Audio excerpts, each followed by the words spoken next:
नमस्कार, मैं हूं किरण। आप देखना शुरू कर चुके हैं डेली लाइन का न्यूज फाइल बुलेटिन। इस बुलेटिन में हम आपको बताएंगे कि प्रधानमंत्री नरेंद्र मोदी के खिलाफ आखिर ईसी ने क्या एक्शन लिया है। साथ ही बताएंगे कि अपने दौरे पर पीएम ने क्या कुछ कहा और ये भी बताएंगे कि पतंजलि के मामले में अब क्या होने वाला है। लेकिन उससे पहले नजर डालते हैं आज की हेडलाइंस पर।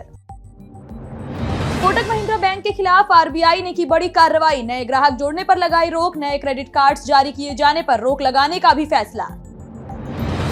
प्रधानमंत्री नरेंद्र मोदी के बयान पर इलेक्शन कमीशन ने शुरू की जांच। बांसवाड़ा में समुदाय विशेष को टारगेट करने का बयान देने का आरोप।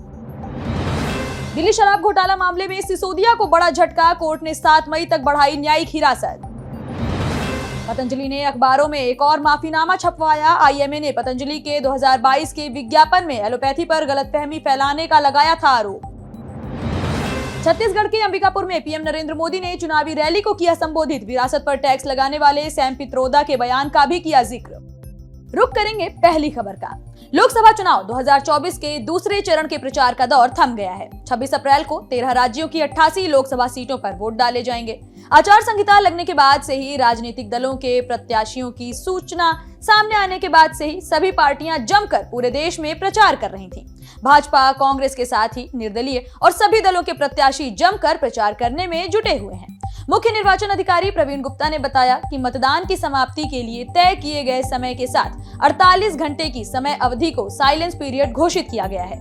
48 घंटे पहले यानी 24 अप्रैल शाम 6 बजे से 26 अप्रैल शुक्रवार मतदान समाप्ति तक रैली, जुलूस, सार्वजनिक सभाओं और लाउड स्पीकर से प्रचार प्रतिबंधित रहेगा। बढ़ेंगे अगली खबर की ओर। प्रधानमंत्री नरेंद्र मोदी के बांसवाड़ा में दिए गए बयान की इलेक्शन कमीशन ने जांच शुरू कर दी है। आपको बता दें, पीएम ने कहा था कि कांग्रेस सत्ता में आई तो आपकी संपत्ति मुस्लिमों में बांट देगी। साथ ही पीएम ने पूर्व प्रधानमंत्री मनमोहन सिंह की एक टिप्पणी का भी जिक्र किया था। इसमें उन्होंने कहा कि देश के संसाधनों पर पहला अधिकार अल्पसंख्यकों का है। पीएम के इसी बयान के खिलाफ कांग्रेस और सीपीआई-एम ने चुनाव आयोग से अलग अलग शिकायतें दर्ज कराई। कांग्रेस ने इसे दुर्भावना से भरा और समुदाय विशेष को टारगेट करने वाला बताया। वहीं सीपीआई-एम के जनरल सेक्रेटरी सीताराम येचुरी ने भी एक पोस्ट में इलेक्शन कमीशन से अपील की कि इस शिकायत पर ध्यान दें और पीएम मोदी के साथ ही भाजपा के खिलाफ एक्शन लें। उन्होंने इस मामले में एफआईआर दर्ज किए जाने की मांग भी की थी। रुक करेंगे अगली खबर का। लोकसभा चुनाव के रण के बीच भारतीय जनता पार्टी का फोकस दूसरे और तीसरे चरण की सीटों पर आ गया है। ऐसे में प्रधानमंत्री नरेंद्र मोदी आज एमपी के दौरे पर रहे। आपको बता दें, 2 दिन में दूसरी बार प्रधानमंत्री एमपी के दौरे पर हैं। दूसरी ओर गृहमंत्री अमित शाह आज केरल में रहे। केरल में एक चुनावी रैली को संबोधित करते हुए गृहमंत्री ने कहा कि भारत को इस्लामिक स्टेट बनाने वाली वेलफेयर पार्टी भी कांग्रेस का समर्थन कर रही है। कम्युनिस्ट पार्टी और कांग्रेस प्रतिबंधित पीएफआई का समर्थन ले रहे हैं। वहीं शाह ने कम्युनिस्ट पार्टी और कांग्रेस पर तीखे वार किए। उन्होंने आरोप लगाते हुए कहा कि ये लोग पीएफआई से मदद लेते हैं। उन्होंने ये भी कहा कि आने वाला समय भाजपा का है, कांग्रेस और कम्युनिस्ट का पतन शुरू हो गया है। रुक करेंगे अगली खबर का। दिल्ली शराब घोटाला मामले को लेकर मनीष सिसोदिया को राउज एवेन्यू कोर्ट से एक बार फिर से तगड़ा झटका लगा है। कोर्ट ने सीबीआई मामले में सिसोदिया की न्यायिक हिरासत को 7 मई तक बढ़ा दिया है। इससे पहले कोर्ट ने दिल्ली के मुख्यमंत्री अरविंद केजरीवाल और के कविता की न्यायिक हिरासत को 7 मई तक बढ़ाया था। आपको बता दें कि तिहाड़ जेल से वीडियो कॉन्फ्रेंसिंग के जरिए राउज एवेन्यू कोर्ट में बुधवार यानी आज 24 अप्रैल को आम आदमी पार्टी के नेता मनीष सिसोदिया को पेश किया गया। आप नेता सिसोदिया को इस मामले में पिछले साल फरवरी में गिरफ्तार किया गया था। इस दौरान जज ने नाराजगी जताते हुए ये भी कहा कि हमने पहली बार इस तरह का बर्ताव देखा है। जैसे आपकी दलील पूरी हुई, आप सभी कोर्ट से बाहर चले गए। ये किस तरह का बर्ताव है कि आप सभी कोर्ट के बाहर बिना कोर्ट से इजाजत और कोर्ट को बिना बताए निकल गए।